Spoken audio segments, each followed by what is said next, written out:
Hello, welcome my friends to the beardedeurofan, that's me. For today's episode I'm going to review the Montenegrin entry for Eurovision 2022, which will be represented by singer Vladana with her song Breathe. After being absent the last edition, Montenegro returns back to the competition, looking to improve its results with one of the most talented female artists of the country. Let's take a look to who is she.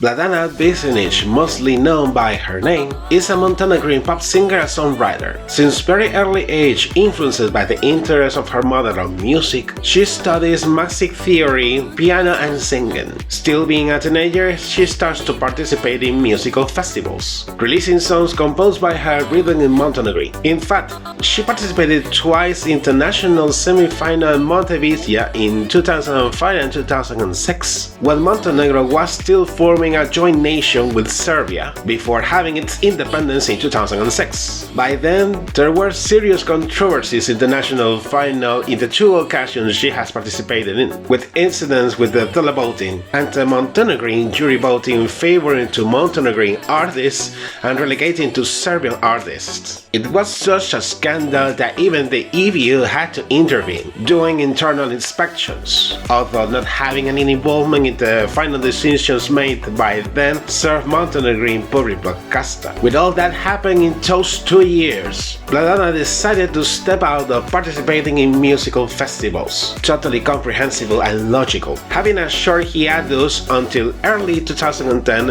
when she released her debut studio album fully in English. The album had moderate success in her country and the neighboring Balkan countries, but then she decided to give a longer hiatus in her musical career. All from performing at stage, she has focused her efforts as a political activist, boosting the human rights and democracy in both her country and the region. She also has a grade in journalism, which has served her to launch a digital magazine about fashion and lifestyle directed by herself, which also includes interviews with important figures of culture and politics in Montenegro. How is that Vladana decides then to come back to music after too many years? I will explain it during the review. With the return of Montenegro to the contest, the Montenegrin public broadcaster opened a submission period late last year for artists and songwriters to send their proposals to be evaluated by an internal jury in charge to internally select the artist and the song that would represent the country in Turin, and she was among the candidates. Then, early this year, she was announced as the country's representative for the contest, while the song was announced in early March with the release of the official music video.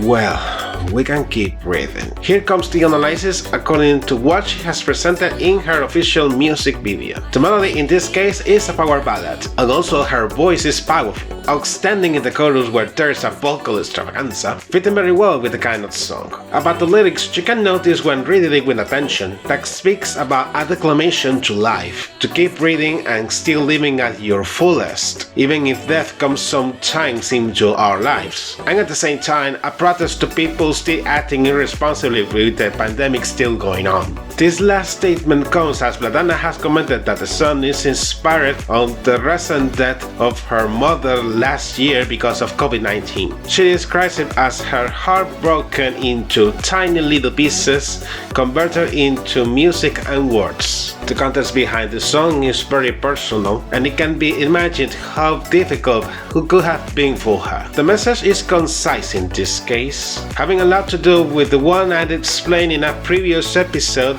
in the review of Norway's song. As members of the society, we have to be more responsible of our actions, have collective thinking, and taking care of ourselves to take care of the others as well. Checking out the official music video, the plot is developing many threads. In the initial shots, you can see a neat but empty house with a record player playing a vinyl record. When the song starts, the scene changes and there are alternated shots of girl practicing ballet in a rehearsal room, Vladana in what it looks like a quarry, and the girl walking inside the house, while a boy is standing like frozen, and several objects floating in the air like there's no gravity. She touches the boy for an instant, and then both of them appear playing in the living room doing certain gameplay with hands. which can be interpreted as memories of her with the boy that is supposed to be her younger brother. It gets to my attention some moments where Vladana appears with a sort of metallic crown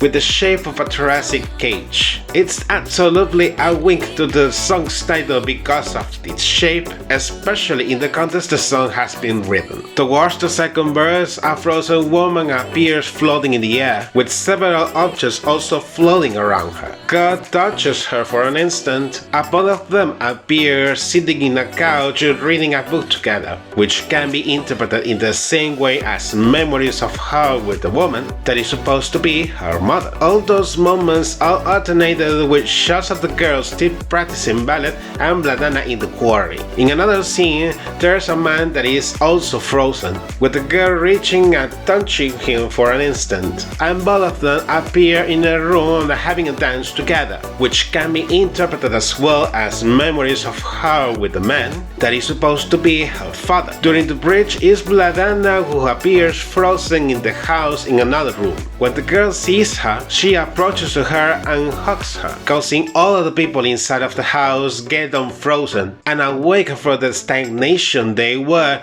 breathing again. This can be interpreted as she has saved them in this case, making a coincidence with what is sang in the bridge of the song. At the end of the music video, the girl stops practicing ballet in the rehearsal room, feeling tired and breathing very deeply, making an allusion to the song's title. Making a summary of all the comments, the Montenegro entry raises some interest. As I have said in the beginning, it's a bet for achieving a better result in the contest, taking in account the country has had difficulties reaping good results in their last participations. It's remarkable in addition that she has not had enough with composing and performing the English version we already know, but she also has released 2 versions in other languages. In Italian, titled Respira, naturally in coincidence with the fact that the contest is being celebrated in Italy this year, and in Finnish, titled Ja. The latter one is more surprising because it's not usual for an artist even from Europe to adapt a song into a Scandinavian language,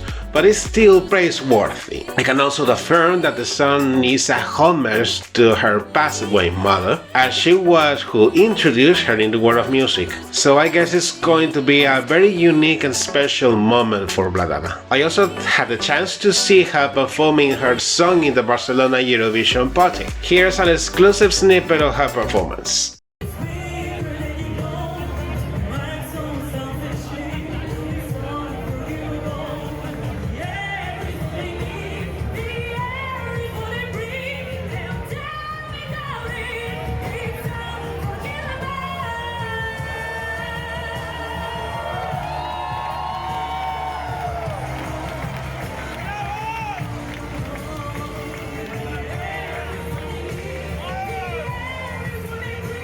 Vladana's performance is very right, transmitting the intensity and drama that the song exposes. She usually wears more extravagant outfits, but this time she opted for a simpler and comfortable dress, wondering if she will have planned an iconic dress to impress. About the staging, being a very personal ballad to her, I don't have to clear how she will do it, although for sure there's going to be a piano, being the main instrument in the song. It's a matter of time to see what she has prepared for the main stage in Turin. And you, what do you think about Montenegro entry for this year? Leave your comments below thus we can keep the discussion.